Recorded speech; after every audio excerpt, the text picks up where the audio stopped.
people want to make me feel uncomfortable like I'm some kind of criminal, then I'll turn the camera on and put the camera on the people that I don't... That we don't have... This doesn't happen every day. Well, of course, I've invited the president to take my seat to go to the game tomorrow night to heal the country. That's what I'm doing. So, yeah. Okay, his name is Brian Jack Holder, Council Bluffs. But you know, we get all kinds of people that come through here, and we have to. 12572. If somebody feels. Did somebody feel threatened by me? The people over in the admin in the president's office, is that the ones that called in on me? I mean, I'm a Roman Catholic. My grandpa was a war veteran. It's just... But you do realize that we get all kinds of people through here. See, when I was here, there was no craziness going on. It was academics. It wasn't... Has gotten that. Oh, has it really? Yeah. Have you had protesters and stuff, or...? Not really protesters, but... I'm sure you had it when you were here. Have a real high incidence of... crime and... people coming through, like, what are they? Like the vagrants or the homeless people? Homeless, yeah. Oh, yeah, well, we were on our own. We didn't have any police officers to defend ourselves. You step outside of the law school when I went here and you could get knocked out and beat up, and if you're a woman, you could get assaulted. It was, yeah. No, we just got to check things out. Sure, yeah. Absolutely. Back, okay. Yeah, I don't have any warrants out for me. I'm running for Congress over in southwest Iowa, so... Are you? Yeah, I am. Is this your current address in Council Bluffs? It is, yes. Yep. Okay. Yep. I'm homeless. I don't own the home. I live in my dad's basement because of the economy, so... I lost my job at the railroad. Which one? Burlington? Union Pacific. Yeah. Both my grandfathers worked for UP, but it's just the way that the corporations treat the average worker now. They expect you to sit in that cube all day and stress yourself out, and they don't pay you enough to live on. And I was going to get fired, and I resigned because what they did was wrong. You know, I was working 60 hours a week for $40,000 a year. I did that for about 7 months. I never saw my family. Didn't see my son, and then they were going to fire me because I didn't answer enough phone calls and emails in my 12-hour shift. So I've never reached out to anybody here at the law school for a job or a interview or a reference or nothing. And the day I show up to talk to my constitutional law professor about constitutional law, and the reason I want to talk to Professor Fenner is I know he's friends with Justice Thomas. Oh, okay. So I've already sent a little email to the president inviting him to take my ticket and go to the game with my dad and my son so that he knows what kind of people are that live here in the community and in the Midwest.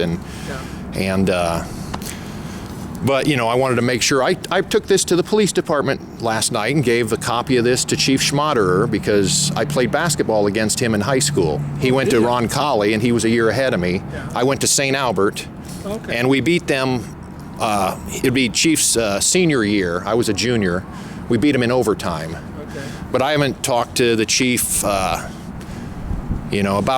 7 years ago. I tried to get on the Omaha Police Department, and he was in charge of the training then. So I went to one of the orientations, and I didn't go up and chit-chat with him because it wasn't the time or place for that. But Sure. I'm just a real person. Okay. Just one of these people that have, it's time to speak up and let our voice be heard, and we have a right to communicate with everybody. But everybody is so uptight. It's just, and they use this threat of terrorism to take our rights away. That's what it is. Trying to get a hold of Professor Fenner. He wouldn't remember me. I haven't. Yeah. Sandy Mernon in the office up there. She would know me. Sandy knows me. We did her son's senior pictures about 7-8 years ago when he graduated from Creighton Prep. So, I mean, I wouldn't be making all these stories up. I know Sandy also. Yeah, and her husband has the Omaha Door and Window Company. So.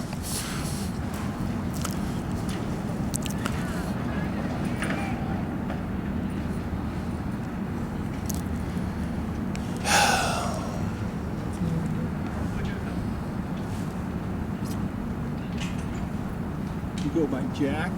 No, I go by Brian. I go by Brian, yeah.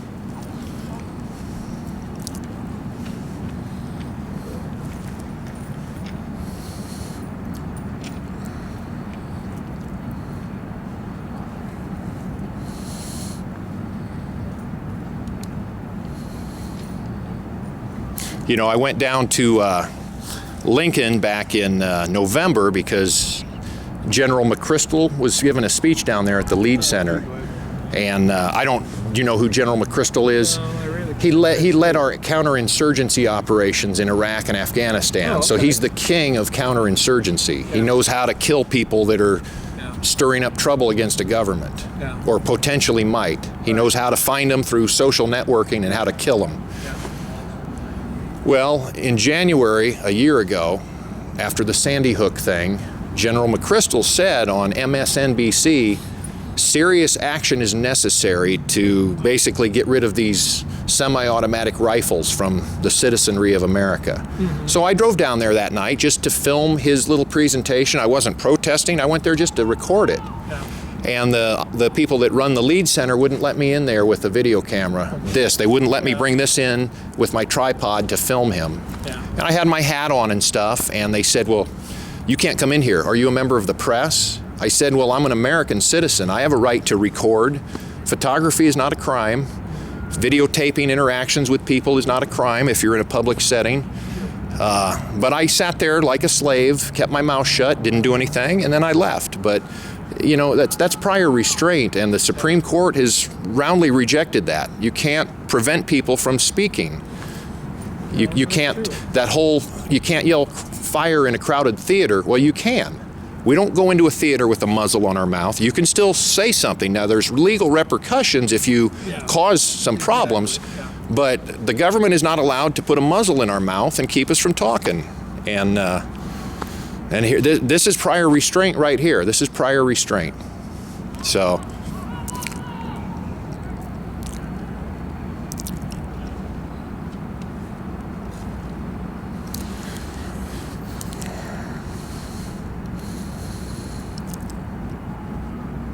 I had a sneaking suspicion something like this would happen, but that's okay. I'm a Catholic, so you know, I've already made my peace with God, and I'll climb up on that cross. You know, but now what'll happen is that this is going on. I'm sure it's raising red flags on my record with whatever fusion center they have me in, because I speak out against the tyranny, and I'm sure they'll start going through all my emails, all my finances, all my communications to see if there's something some crime they can charge me with. And that's the state we're in, gentlemen. And I don't like it, and I'm not gonna get on a train to go to a FEMA camp somewhere. I'm not gonna keep my mouth shut. And maybe you guys, you know, you have jobs so you can't speak up and talk about all the bad things that the government's been doing for the last 100 years to us, but I didn't study contract law in this building for an entire year to be told by somebody that I got to buy something that I can't afford and that I don't want to. If you have a contract, you have the right to always walk away from it as a free person. No one can put a gun to your head and say, you have to sign here and buy health insurance. No, I'm not a slave.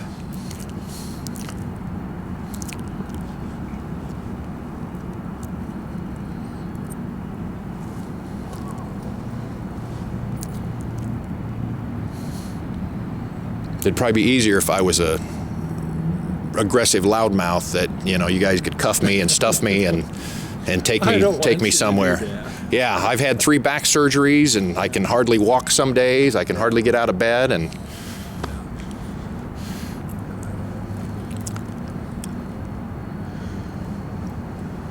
I don't want my son, who's 14, to have to go through all this stuff that I'm going through today. I don't want my son to have to sit on a piece of concrete outside a place where he gave his heart and soul to for 3 years. You said your son goes to prep? No, my son's in high school. He's 14. We're from Council Bluffs. Oh, okay. Yeah. I've got a senior son at Ron Colley right now. Do you? Yeah.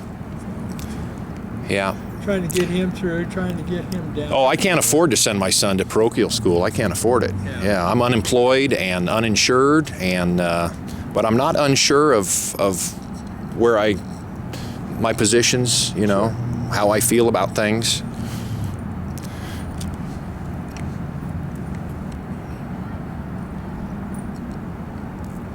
I had a similar thing like this happen. Went on a family trip. My grandfather was a prisoner of war of the Japanese for 3 years. He was in Corregidor. He missed the Bataan Death March because he was on the island of Corregidor. But after they surrendered, they made all of them, with my grandpa, walk through the streets of Manila barefoot on asphalt in June. Can you imagine how? Yeah. And then they put them out in the sun for like a week and didn't give them water or food, let them sit in the sun under guard. Then they put them on a train, just like the Jews got sent to the camps. My grandpa got sent to a camp on a train. He almost died in the camp, but he was healthy enough that the Japanese, before we invaded, they moved these prisoners off of the Philippines and took them to Japan and used them as slave labor. My grandfather was a slave laborer for the Japanese. And he weighed 85 pounds when he was liberated. 85 pounds. Came back here, got a job at the railroad, married grandma, had 4 kids, kept his nose clean, followed the law, went to church. You know, he's my hero. And that's my grandpa.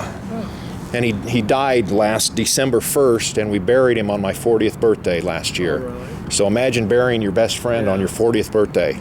And then I come here and I got to deal with this. I mean,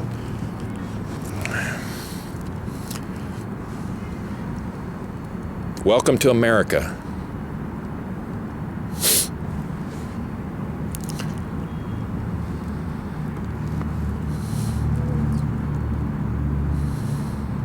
I can't believe somebody dropped a dime on me for a letter that is it. Here, I'll read it. We got time. Why the hell not? The Emancipation Invitation. Free your mind and the rest will follow. January 23rd, 2014. Warning, I am not a writer or politician. I am not a poser or poet, so I apologize in advance for any typos, spelling, or grammar errors. I had to type this on an old computer that doesn't have internet access because the bad people are watching us all. That would be the NSA. And this is a thing that was sitting in my living room my entire life, a plaque that a gentleman gave my dad. It says, I want my children to know what it is to wake up one morning and find 6 inches of snow on the ground, to find friends that they will know for the rest of their lives. I'd like them to know what it is like to walk down the middle of a newly plowed field and smell the richness of black Iowa earth. I'd like for them to know what it is to go to church on Sunday with the family, and desperately want them to feel what I felt as a child when the flag of this country went by in a parade. I think it will happen again, and I want it to. And I don't think it's a bad thing to wish for, to be proud of the country. And that was written in 1974. So...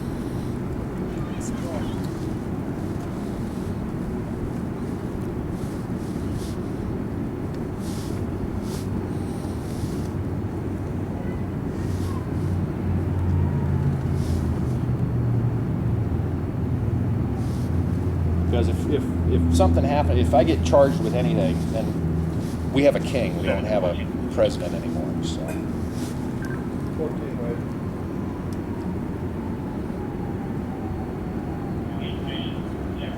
I guess. Do you? I guess I'm still confused on what do you want to do with that? Oh no, I'm sorry. You guys ambushed me. I've invited the president to take my seat at the Creighton game tomorrow night, to sit next to my father and my son, the president of the United States. Oh, You know how he calls people from around the country when he gives the State of the Union, Yeah, and he has them yeah. up there and he uses them as yeah, political purposes. He uses people. yeah. Well, he can use my family. He can go to the game. Oh, I think okay. it would be great to heal the country. Nice. I reach out to the Creighton community. I've been going to games over there for about 7 years now. Okay. And I say, in the name of love, I ask Creighton fans to bring someone to the game who hasn't been there before. Someone whose disadvantage keeps them locked in a cycle of pain and suffering and violence. Okay, Brian, we're going to wrap this up here. Sure. Can I get a phone number for you? I don't have a phone. No My phone was lost last week. My iPhone, I went to a funeral. You don't have a home phone, landline, or anything? You can call my father. His number is 402-689-9502. What's his name? His name is Jack. That's where I got my middle name from. So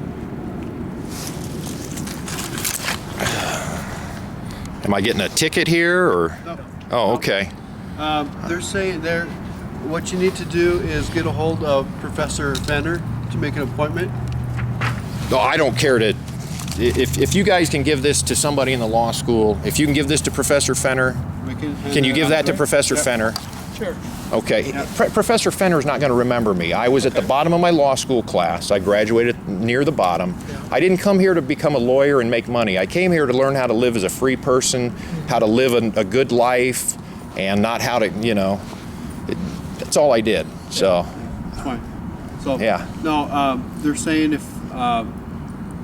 you want to meet with Professor Fenner, then you need to call and make an appointment. no, I just wanted to, Okay. speak with him briefly, but is Professor Neumeister, does he still? Yeah, he I had. think he's still around. Yeah, he's still around. Okay. He had some medical. He might remember me Issues. because I took several classes from him, but I know Professor Fenner is friends with Clarence Thomas, who is in the federal government and can maybe get the word to the president as an olive branch. Hey, Mr. President, if you want to look good, because you've been looking bad for a long time, you've got the country entirely polarized, and there's people out there that are like wanting to fight with the government. I don't want that. I want peace. I want us all to get along and to go to basketball games, and I think every person ought to be able to have their own business. I'm a peacemaker. And this is the kind of, but I know how sort of, as a Christian, you sort of expect this because you look what they did to Jesus, the only perfect person that's ever lived, and they crucified him. So if I got to deal with this, that's fine. Okay. Thank you, guys. All right. Well, I'm sorry I have to do this, but I'm the least confrontational person I've ever met for a guy that's 6'8", 270 that Well, can we're probably just trying do to some damage. Figure out what's going on too, and Yeah. everything. Yeah, and it's Help out somehow, and they've brainwashed people that wear a hat like me that are Tea Party people are dangerous. I don't know if you've heard the rhetoric from people in Congress, but they call people like me anarchists and terrorists and bomb throwers, and it's sick that you can't live as a free person. Stand up tall if you're tall, and be proud. Be proud to be an American. yeah. Sorry, I didn't mean to interrupt your guys' All right. normal Good luck. normal day.